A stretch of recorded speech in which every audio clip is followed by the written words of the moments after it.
Okay, to reinstall the belt on the PTO-X, you take your bar, put it in right under the grease fitting again, then form a small loop in your belt, come around this side, pull back on the bar. It doesn't have to come all the way, just to clear that pulley. Put the belt on, and let that off, and that'll kind of hold your belt into place. You can route the belt in through the rest of the belt guard and get all the kinks out of it.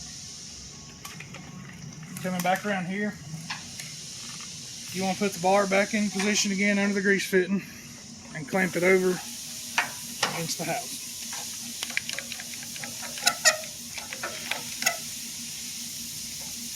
Then you'll come under the mower,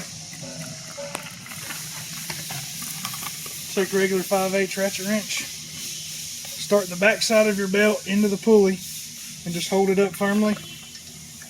Take your ratchet wrench and roll the belt on.